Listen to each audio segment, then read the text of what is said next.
And number 3, everything will be fine. Got to get the bread and milk. I've never understood that. Got to get the bread and milk. Why is it bread and milk? I mean, I need, if I'm going to be snowed in somewhere, I don't need bread and milk. I need about 4 pounds of ground chuck and some spices. I can make some Fritos, and I need the Fritos and sour cream. That's what I need. I don't know about you guys out there. This is the little pre-show. We're going to be treating you guys with the online audience when we go to break with the State of the Union address from President Richard Nixon in 1972. It's fascinating. You got to give it a listen. And we are 10 seconds out from joining our radio affiliates, so I'm going to shut up and we're going to start the show.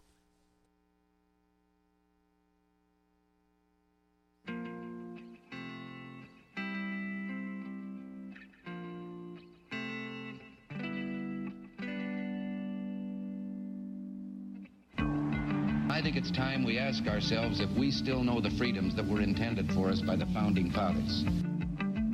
They seem to be in full-scale retreat from spending cuts and are talking about raising people's taxes again. And I have only one thing to say to the tax increasers. Go ahead, make my day. If we lose freedom here, there's no place to escape to. This is the last stand on earth. Those who would trade our freedom for security have embarked on this downward course. Whether we believe in our capacity for self-government or whether we abandon the American Revolution and confess that a little intellectual elite in a far distant capital can plan our lives for us better than we can plan them ourselves. Conduit News Radio with Paul Harrell is on now. We're talking about raising people's taxes again. Go ahead, make my day. That's the mentality. That's the mentality that you would want someone who's in the executive branch of a government. That's the mentality you would want them to have. The idea there is you've got the veto power, so go ahead and make my day. Folks, welcome to the program. Happy Friday. As always, it is Johnny Cash Friday, which is one of the best times of the week, one of my favorite times of the week, a week where we listen to as much Johnny Cash music as we can, while at the same time peppering in the news and events of the day. Joe, do we have it there? Because I certainly, there we go. There it is. There it is. So we're going to listen to some, actually for our terrestrial affiliates, we're going to listen to some good, I guess what we're going to do is listen to some Johnny Cash Christmas music. That's what we're going to do. Which is actually not as broad of a library as you would think in terms of Johnny Cash music on this Friday. All right, so we got a great show for you. Coming up at the top of the next hour, we're going to be taking the Conduit quiz. Mr. Hunter Rivet will be back on the program. I'm going to take a quiz about, I think it's on lobbyists, up at conduitnews.com. And then at the bottom of the next hour, we're going to introduce you, never been on the show, a man by the name of Daniel Turner, who's the president of Power the Future, which is an energy group, a conservative energy group that addresses climate change from the perspective of the American worker. And we're really going to be talking, I'm going to talk about his organization, but I want to talk about specifically the gas tax over in France and the people of France and what they're doing. 90,000, did you see that headline that 90,000 police officers have been essentially called up for this Saturday over in France because they're very worried about the yellow vest protesters. The yellow vest is now something that is not specific to France. It is spreading all across Europe, and there are other countries that are taking precautions trying to stop it from, catching fire. France has now passed Denmark as the highest taxed nation in Europe. This is so much bigger than just protesting from a fuel tax. Most of the mainstream media doesn't get it, although I did see one headline that finally was like, oh, Is this more than just about the gas tax? Yes, it is. Of course, it's more than just about the gas tax. This is about people who have been sold out by their own governments. I mean, they didn't realize it. I mean, we've talked about it here before, but for too long, our politicians have really just been real estate agents, and they're selling us out. And that is more clear to me now than ever.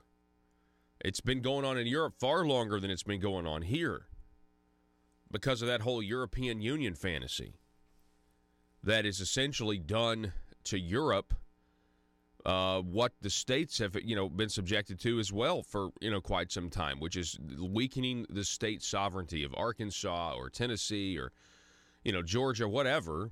And, give us your money and we'll send it back to you, but we're going to tell you how you got to spend it. That's what's been going on in Europe. And they are sick of it over there. They're absolutely sick of it. They're also sick of open borders. Now, you tell me, how in the world is that?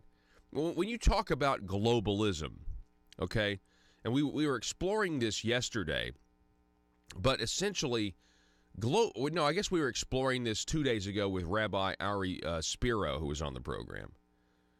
But what they really want, when the idea of globalism is essentially a uniformity of laws. Okay, they don't want each country, just like the United States federal government has for a while been able to weaken our sovereignty by giving the money back with strings attached, so our laws are more uniform. So you don't have, really different, for the most part, you don't have a ton of different laws that have different practical end results with how people are living their lives. Okay, so I mean, to me, that's what when I think of globalism, that's what I think it is. They don't want America to have a certain policy, right? That's different from these other countries. They don't want Europe to have a certain policy. I mean, tell me, okay, so the main problem, the big issues with France and Great Britain and all of them are what? Well, we're taxed too much.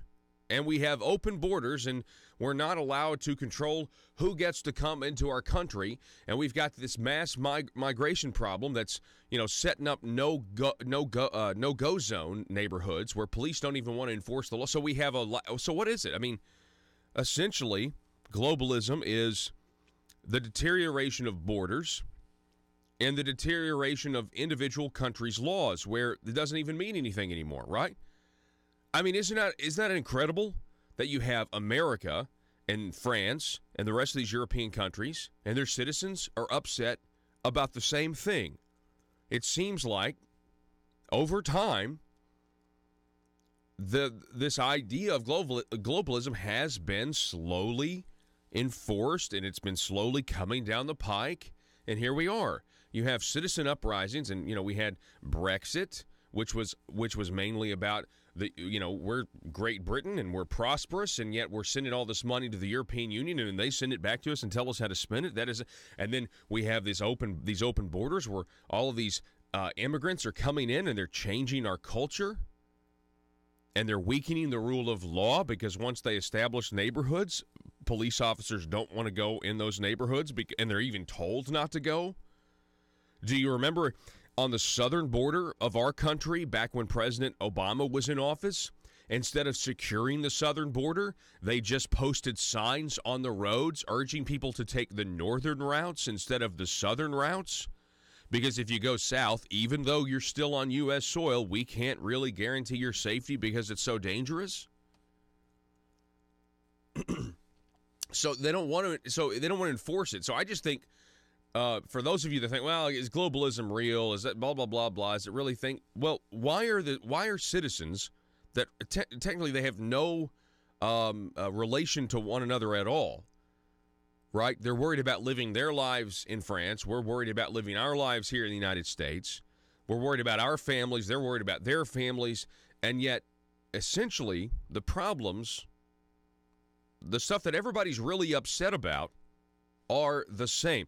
The reason people in Wisconsin and Michigan voted for President Donald Trump is because, is because the middle class, an affluent, rising middle class, had been shrinking for a very, very long time.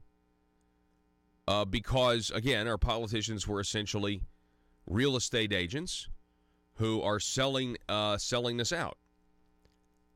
And, they had, whether you blame it on the trade deals, whether you blame it on the Democrat Party, I guess you could blame it on them, especially abandoning the working class, because labor, the cost of labor has plummeted, and so it's not as valuable politically to the Democrats. So they abandoned it. They'd rather move on to other interests, like the corporate interests. And the Republicans, there's all kinds of stories about the Republicans and how they don't want a secure border because of, big business Republicans want the cheap labor. They want the illegal immigrant labor. And what does that do? Oh, well, that also hurts the middle class. Anyway, it's just fascinating. I mean, if you over in France, they're complaining just generally about higher taxes. I mean, that certainly is one of the things that you do here. Over here, we have Antifa that does turn violent. The protests in France have definitely turned violent. Definitely, burning cars. There's people that have been injured, and I don't support that at all. Over here, Antifa though, they do stuff that's similar, and the mainstream media talks about how, well, based on a chalkboard, Marxism looks pretty good.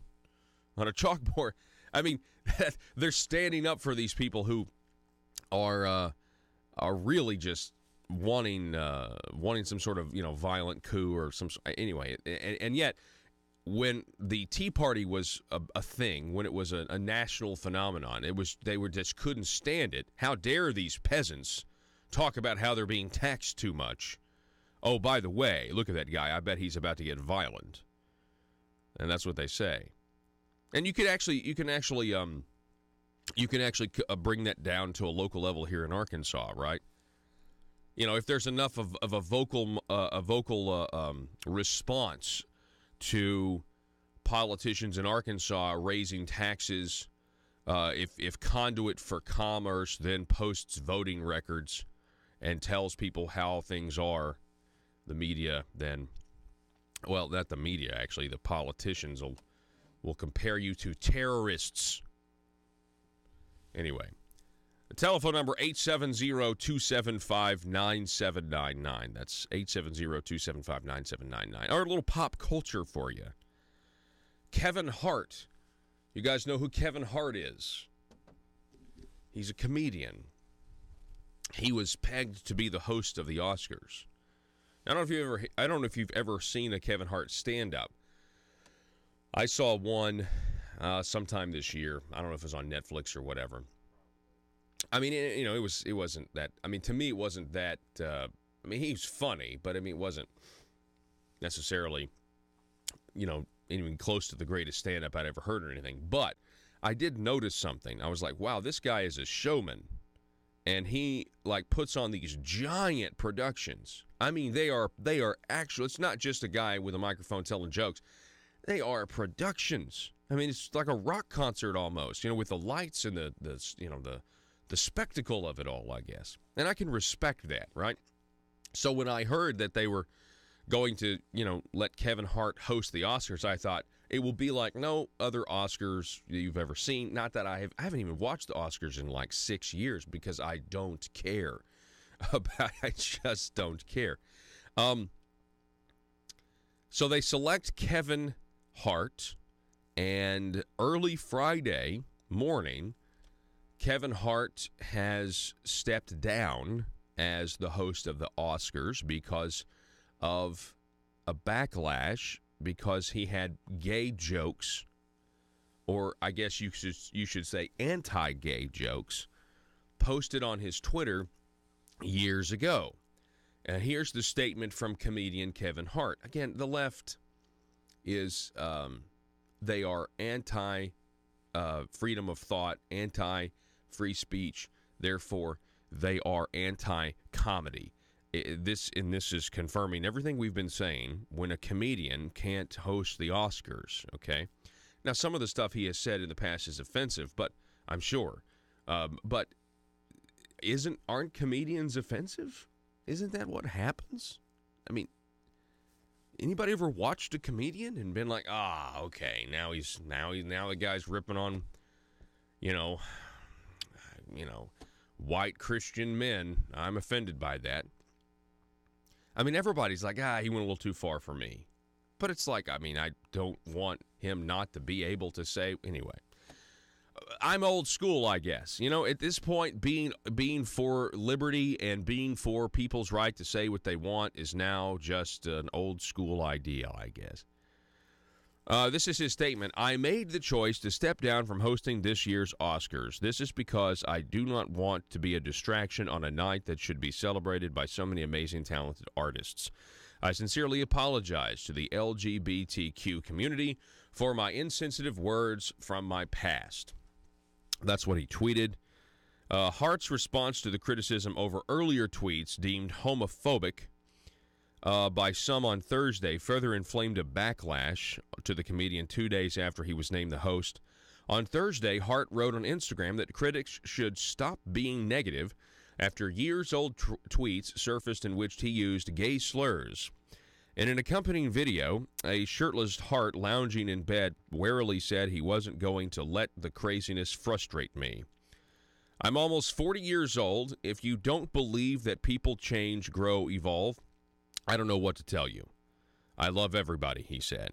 Hart has since deleted some of the anti-gay tweets, mostly from 2009 to 2011. But they had already been screen captured and been shared online. In 2011, he wrote in a since deleted tweet, quote, "Yo, if my son comes home and tries to play with my daughter's dollhouse, I'm going to break it over his head and say in my voice, stop, that's gay," end quote. Now, see, there's just no room for that, right?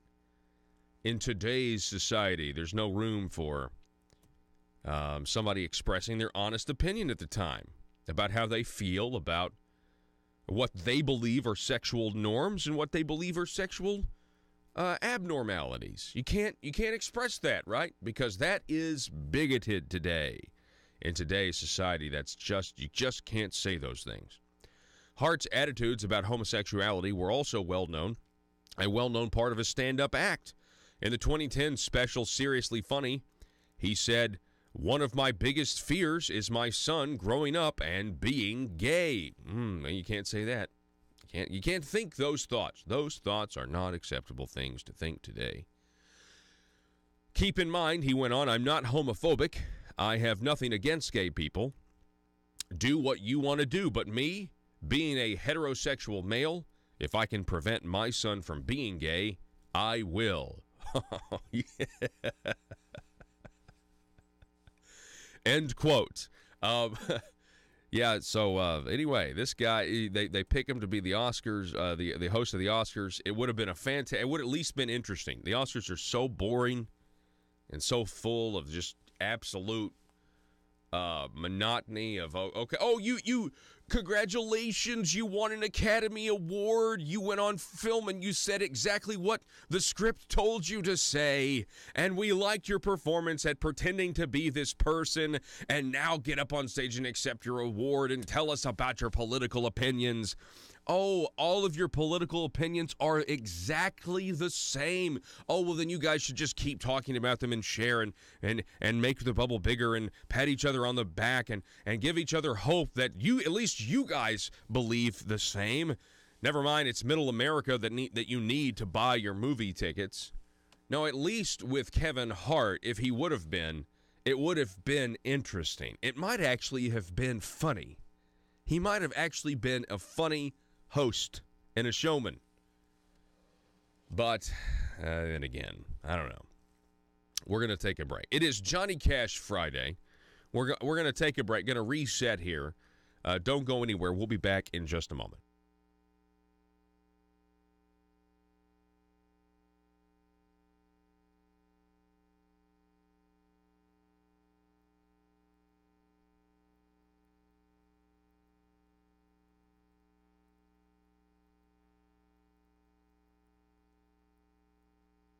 This is the House of Representatives chamber in the Capitol building in Washington, D.C., where in just a few moments the President will address the Congress on the State of the Union.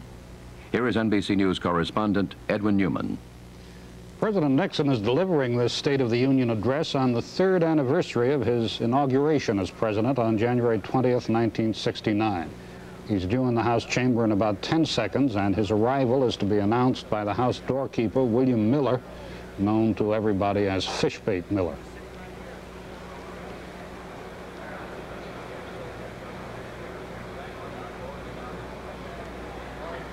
Mr. Speaker, the President of the United States.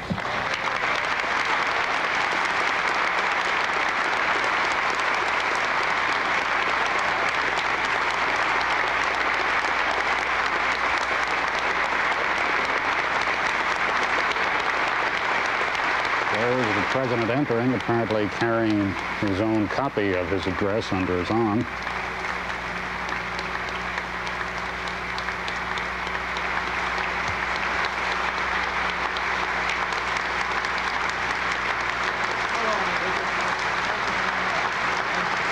He hands a copy to the House Speaker, Carl Albert of Oklahoma, copy to Vice President Agnew, with whom he shakes hands. There's Mrs. Nixon, who was in the chamber was in the gallery about 5 minutes before the President arrived. Thank you.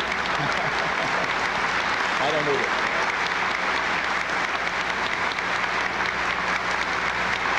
Oh, how are you? I never drink water when I'm speaking.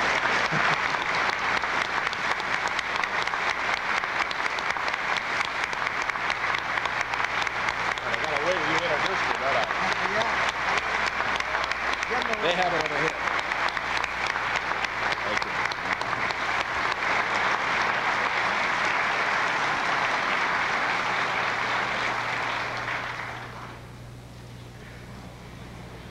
My colleagues of the Congress, I have the distinct privilege and the high personal honor of presenting to you the President of the United States.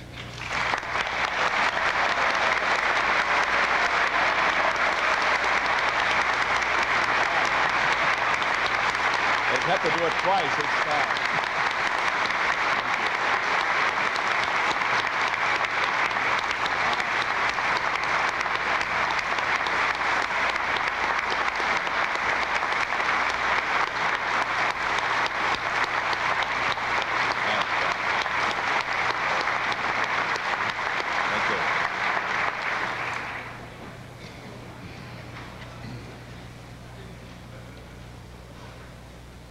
Mr. Speaker, Mr. President, my colleagues in the Congress, our distinguished guests, my fellow Americans. 25 years ago, I sat here as a freshman congressman along with Speaker Albert and listened for the first time to the President address the State of the Union. I shall never forget that moment. The Senate, the Diplomatic Corps, the Supreme Court, the Cabinet entered the chamber, and then the President of the United States. As all of you are aware, I had some differences with President Truman. He had some with me. But I remember that on that day, the day he addressed that joint session of the newly elected Republican 80th Congress, he spoke not as a partisan, but as President of all the people, calling upon the Congress to put aside partisan considerations in the national interest. The Greek-Turkish aid program, the Marshall Plan, the great foreign policy initiatives which have been responsible for avoiding a world war for over 25 years were approved by the 80th Congress by a bipartisan majority of which I was proud to be a part. 1972 is now before us. It holds precious time in which to accomplish good for the nation. We must not waste it. I know the political pressures in this session of the Congress will be great. There are more candidates for the presidency in this chamber today than there probably have been at any one time in the whole history of the Republic.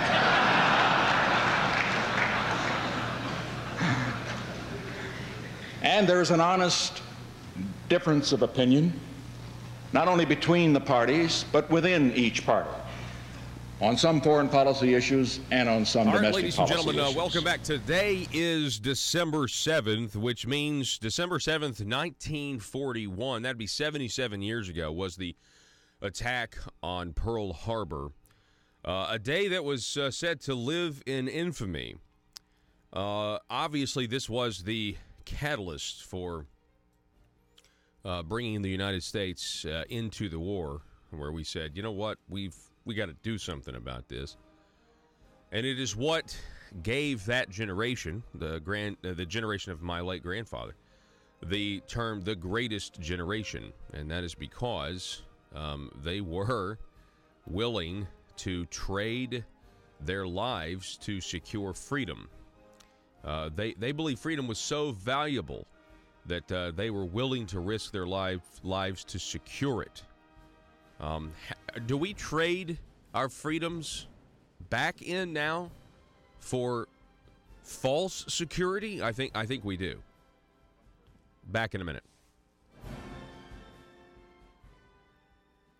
However, there are great national problems that are so vital that they transcend partisanship. And so let us have our debates, let us have our honest differences, but let us join in keeping the national interest first. Let us join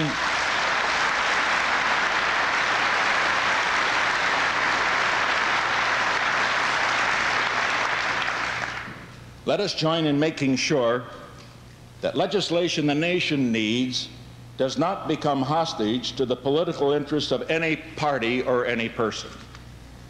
There is ample precedent in this election year for me to present you with a huge list of new proposals, knowing full well that there wouldn't be any possibility of your passing them if you worked night and day. I shall not do that. I have presented to the leaders of the Congress today a message of 15,000 words discussing in some detail where the nation stands and setting forth specific legislative items on which I have asked the Congress to act.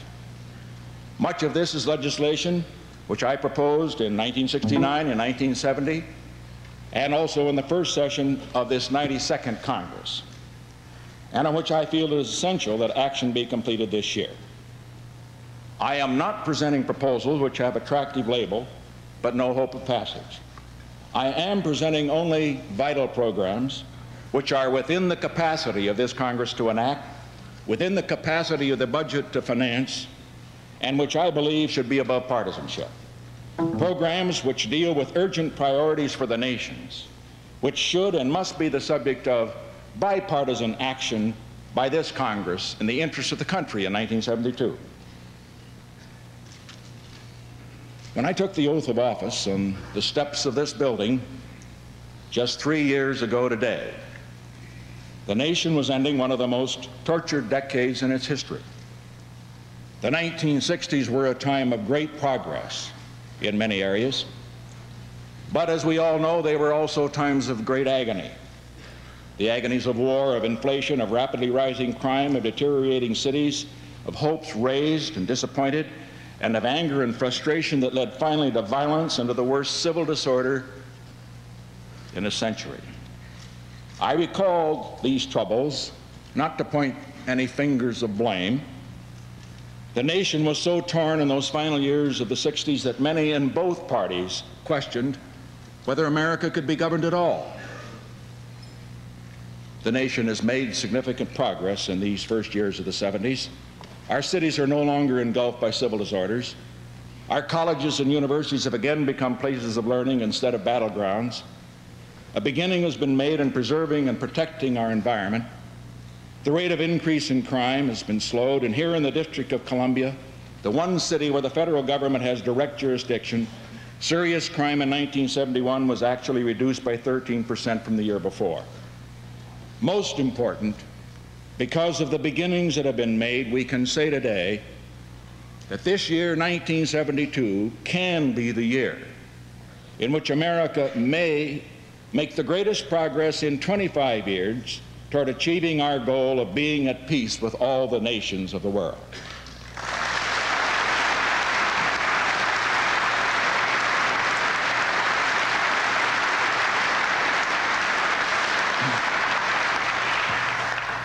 As our involvement in the war in Vietnam comes to an end, we must now go on to build a generation of peace. To achieve that goal, we must first face realistically the need to maintain our defense.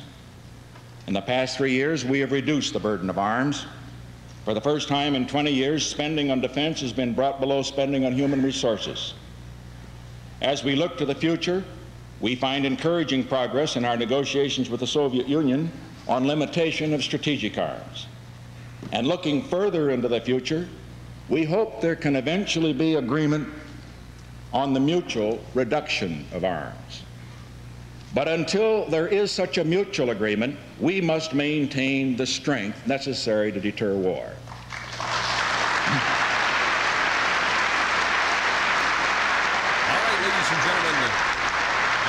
Christmas time, and Christmas time is a-coming. We're going to give away some stuff in the spirit of Christmas. Yes, we are. So we're going to, let's see, what are we going to give away today? We're going to give away the book, How Should We Then Live? So we've got that for you. How Should We Then Live? And it would make a great Christmas present you could give to somebody else. How Should We Then Live is a book by Francis Schaeffer. I've talked about it many times. I've read it. It's great. It is from a Christian perspective of, how does a Christian go about their life when the government continues to get larger to deal with an increasingly immoral population? How are you supposed to live individually? What has the church done historically? And so if this is something you're interested in and you want a free copy, we'll give it to the next caller, and that number, 870-275-9799. We will take down your information. We will take down your email address as well as your address so we can mail it to you. So be prepared to give us that information. That's 870-275-9799 as I hear the telephone ringing right now. Let's see. Well, I guess, yeah, now there it goes. All right. So, what do we have here? Let's go to this story, shall we? The war on Christmas. We talked to you about this earlier. A lot of people think, the war on Christmas is not a real thing. It is. It is. Now you may disagree. So it's not a war. Okay. Well, the marginalization of Christmas as a religious holiday is certainly, it's offensive to people who are not Christians. Not all people who aren't Christians are offended by it, but I think a lot of people are. I think a lot of people are offended. It just is what it is. But to pretend that it's not happening, some people like to pretend that it doesn't happen, right? When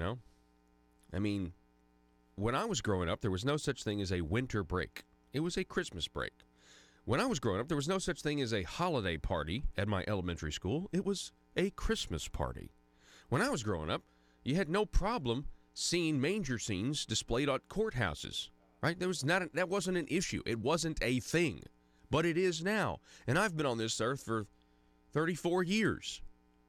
So in a 34 years time span, there clearly is an attempt to shift the culture. It has shifted to where you've gone from Christmas parties and Christmas breaks to holiday parties and winter breaks. So those are facts. You can't argue with that. That's a fact. Now, do I let the war on Christmas, do I let it ruin the worship of God and Jesus? No. I try not to, right? But I think to deny it, because a lot of people want to deny it because they think that they think the Christian right is overreacting, or not that that's not ever happened, or they think that really honestly, in a lot of ways, there's just a massive double standard because there's just people that believe that because this country was founded by people who believed in a Judeo-Christian tradition at the very least. They believe in a Judeo-Christian condition. A lot of people are just like, well, you guys have had it so good for so long. We're taking the baby Jesus nativity scene from the courthouse, and you guys will be fine. You guys are privileged, When are we going to start hearing about not just white privilege, but Christian privilege? But that would be admitting the Christian foundations of the country, wouldn't it? Just don't misunderstand this. There are deep theological truths in the Declaration of Independence. There's not a lot of countries throughout history that admit that they're not the distributor of rights, but a higher power than the state is. See, totalitarian governments, they don't ever do that because they have to be the supreme. They're not going to acknowledge a higher power because that somehow weakens the state and encourages individuality, actually. We didn't do that as a country. We said that God is the creator and he's the one that gives individuals their rights. That is a profound amount of if a government can be humble, like if humility is possible collectively in a government, that's it. And in Western civilization. Anyway. All right, so war on Christmas. The Daily Wire. Leftists demand Michigan town remove 3 wise men Christmas display. The reason I chose this story is because I love how the school has responded to this, okay? They've kind of played the left's game.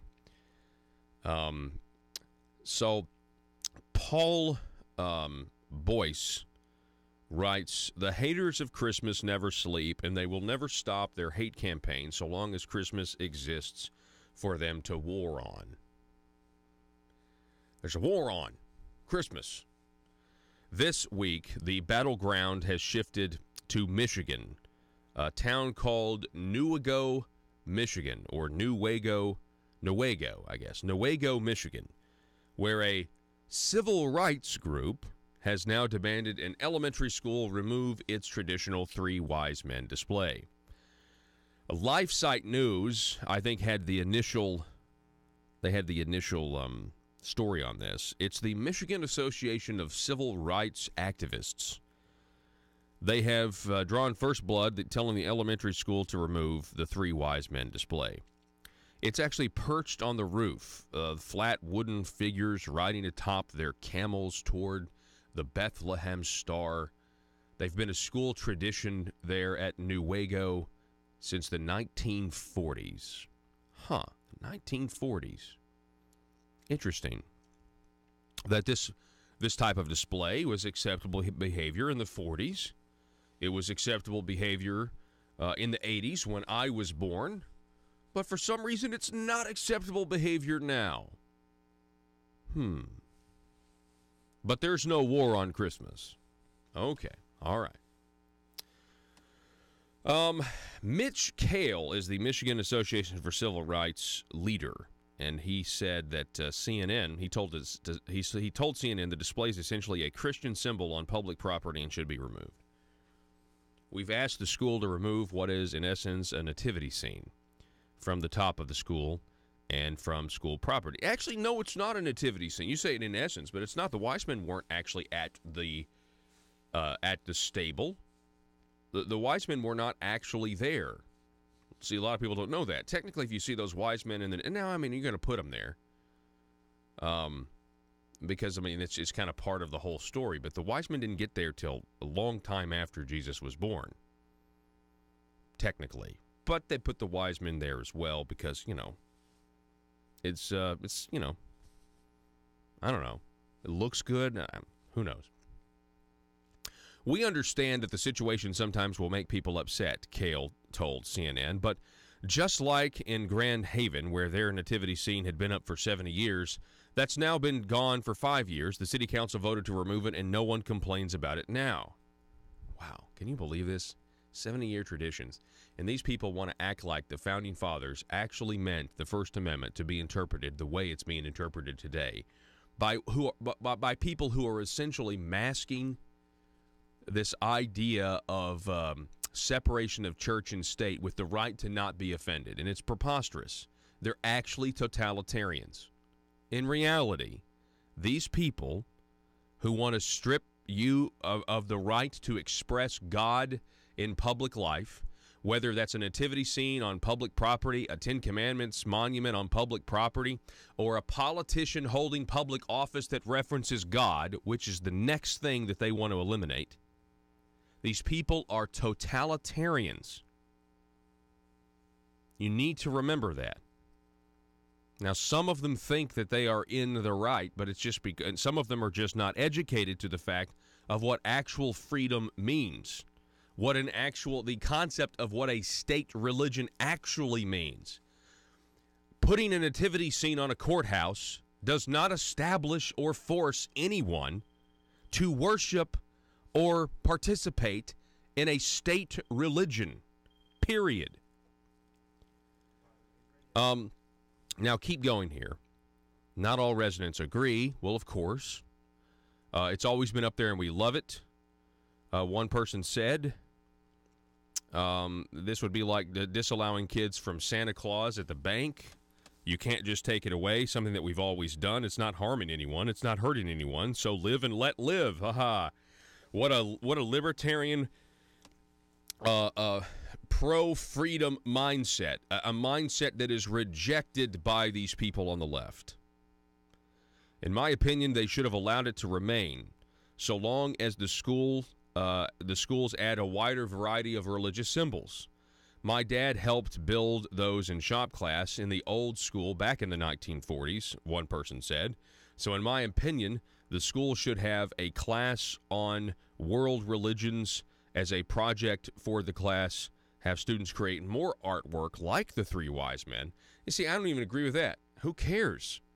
I mean, if you want to do that, I wouldn't stop you from doing it. But I mean, this whole idea that we have to make sure everybody is perfectly tended to when it comes to, it's like, man, come on, go live your life. Go get what you want to get out of life. Life's short. You live till 80, and then, things start to get kind of bad. Fortunately, according to the Friendly Atheist blog, the school district superintendent said the display will stay. On a now-deleted Facebook post, Dr. Peggy Mathis wrote, Newaygo Public Schools has a legitimate secular purpose for the display. I wonder why she deleted this, because I think this is pretty funny. We are both upholding the community's tradition of celebrating a public holiday and attempting to point toward the importance of wisdom, knowledge, and open-mindedness. We are in no way seeking a primary effect of advancing or inhibiting religion. To my knowledge, no one has been led to faith or driven from faith by this display that has spanned more than a century. To my knowledge, there is no case law that prohibits the depiction of three non-Christian Middle Eastern men on camels that are seeking wisdom. Our display has a legitimate secular purpose, she repeated. It is my hope that we all will continue to stress the importance of seeking wisdom, knowledge, and open-mindedness during this entire holiday season. So it's a very, you see what she did there, right? Now, part of me wishes, we just stand for what the First Amendment, but then of course, they're going to say, but the Supreme Court said jurisprudence. One of my might be the least favorite word for me in the English language is jurisprudence, just because, the idea that judge, once you become a judge, you get angel's wings and you don't ever make wrong decisions. Yeah, tell that to Dred Scott. The phone number is 870-275-9799. History is on our side, folks. We just have to tell people about it, 870-275-9799. All right, let's do another Conduit News giveaway here, because we've really slacked this week. I have really slacked this week on giveaways. So we've got another vintage Liberty Machine T-shirt we're going to give away to the next caller, because it's Christmas time. If you want a vintage Liberty Machine T-shirt, then you need to call the number right now. Next caller, 870-275-9799. Already given away one book, a copy of the book How Should We Then Live by theologian Francis Schaeffer. And as the phone rings, as I hear it, looks like we've just given away another Liberty Machine T-shirt. And we're going to take your information down accurately. We're going to get the email address and going to get your address and everything else. Going to make sure that we get you your stuff. Let's see. What else do we have here? I saw this other piece here. Okay, we're going to talk about this a little bit next hour. This is some Arkansas news. Did anybody see the BuzzFeed story on this? What happened in Arkansas? This is really, really shocking to me that we have people in our school system, in Arkansas schools, who are trying to suppress the truth in the actual investigative reporting of a student newspaper. It's egregious to me. A high school newspaper was suspended here in Arkansas for publishing an investigation into football players' transfers. Quote, they are like, well, you raised an uproar, we're going to try and silence you, said Haley Roberts, 17, the editor-in-chief of the Harbor Herald in Arkansas. It's a story by BuzzFeed by Amber Jamieson. And it tells the story that an Arkansas school district suspended its high school newspaper and threatened to fire the teacher who advises it after student journalists wrote a story criticizing the transfer of 5 football players to a rival high school.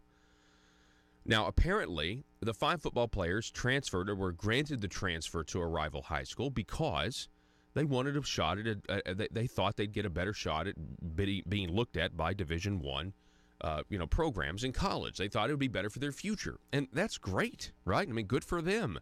The problem is there are policies specifically against this, meaning if that's your key reason for moving from one school to another, apparently you're not supposed to do that. Now, I don't know why, because I think you should be able to do that because this is America, but the educational industrial complex doesn't want people to have school choice. I mean, that's very clear. You should be able to move regardless of your reasons. If they're academic reasons, if they're athletic reasons. Again, why would we not want to give people the choice? But anyway, apparently there are policies against this.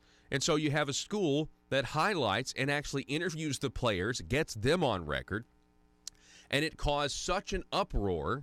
The truth caused such an uproar, meaning it probably would have exposed some people who, approved the transfer who were already in the school system, that they shut down the newspaper and they pull the article. Anyway, I mean, good. I just want to say those kids, good for those kids to go after a story, to report a story, even if it is provocative. Very, very sad that. Very, very sad that we have administrators. We'll talk more about this later. We've got to go to break right now, but we'll talk more about this later, where we have people and, you speak the truth and you're punished. That is exactly what happened to Cheryl Atkinson. Cheryl Atkinson, CBS News reporter, she spoke the truth and her own government spied on her computer. That's what happened to Fox News' James Rosen. When he spoke the truth, that was not in the Obama administration's interest, and guess what? They started following him around. The Obama administration was absolutely terrible to journalists that were actually snooping around legitimate stories of corruption. Like, purposely claiming you have a gun tracking program when there's no way to track the guns. Purposely trying to start a problem of U.S. guns going from America across the border so that you can pass some sort of gun control, but, regionally, which is what Fast and Furious was all about. It was an attempt to make it harder for Americans to purchase weapons. Anyway, we're going to take a break, and we're going to be back in a moment.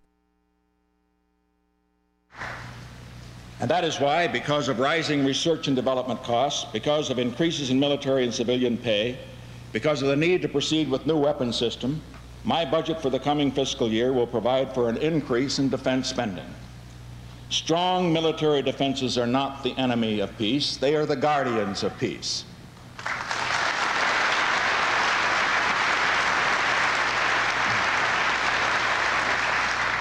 And there could be no more misguided set of priorities than one which would tempt others by weakening America and thereby endanger the peace of the world. In our foreign policy, we have entered a new era. The world has changed greatly in the 11 years since President John Kennedy said in his inaugural address, "We shall pay any price, bear any burden, meet any hardship, support any friend, oppose any foe, to assure the survival and the success of liberty."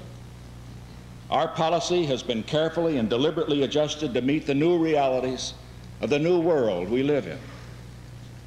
We make today only those commitments we are able and prepared to meet. Our commitment to freedom remains strong and unshakable. But others must bear their share of the burden of defending freedom around the world.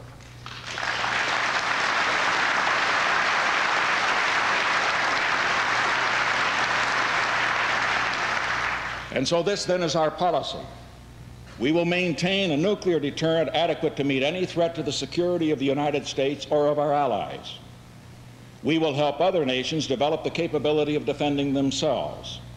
We will faithfully honor all of our treaty commitments. We will act to defend our interests whenever they are threatened any place in the world. But where our interests or our treaty commitments are not involved, our role will be limited. We will not intervene militarily, but we will use our influence to prevent war. If war comes, we will use our influence to stop it. And once it is over, we will do our share in helping to bind up the wounds of Russellville-based firearms manufacturer Omega are making clones of the most notable German firearms in the world.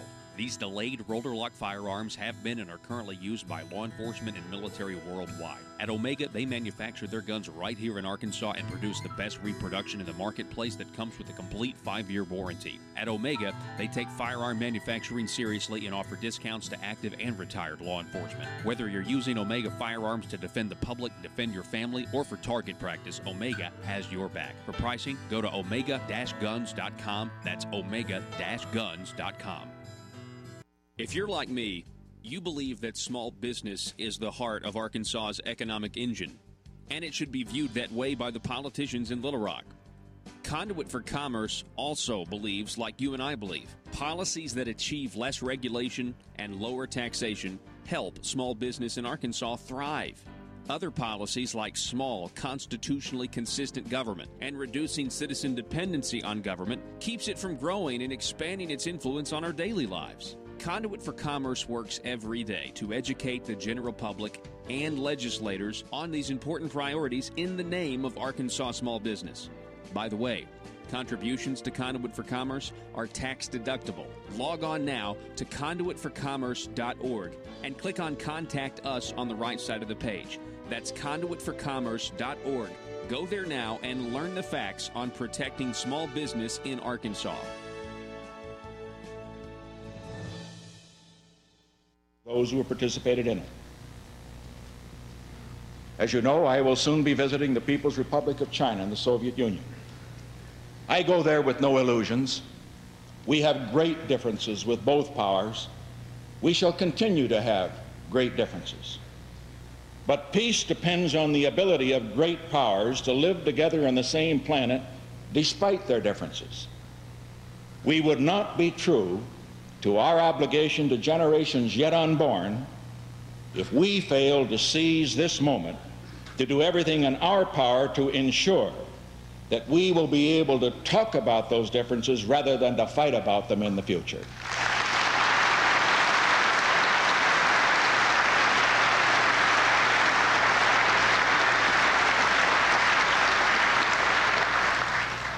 And as we look back over this century, let us, in the highest spirit of bipartisanship, recognize that we can be proud of our nation's record in foreign affairs. America has given more generously of itself toward maintaining freedom, preserving peace, alleviating human suffering around the globe than any nation has ever done in the history of man.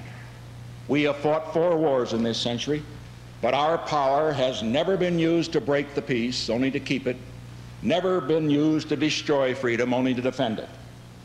We now have within our reach the goal of ensuring that the next generation can be the first generation in this century to be spared the scourges of war. Turning to our problems at home, we are making progress toward our goal of a new prosperity without war. Industrial production, consumer spending, Johnny retail Cash Friday, sales. welcome back. An update. So it was the Springdale School District has now reposted the story that they censored after that BuzzFeed article. The Springdale School District has decided to allow student newspaper articles previously removed from the Harbor High School Herald's website to be reposted, according to a statement issued this afternoon by District Communications Director Rick Schaefer. The Arkansas Times has the story here. Back in October, they censored the story. We were just talking about that. Here's a statement from Mr. Schaefer of the school district. After continued consideration of the legal landscape, the Springdale School District has concluded that the Harbor Herald articles may be reposted. This matter is complex, challenging, and has merited thorough review. The social and emotional well-being of all students has been and continues to be a priority of the district. The mental well-being, meaning, I guess, on the football players. Anyway, that's it for this first hour. We've got one more hour coming your way next.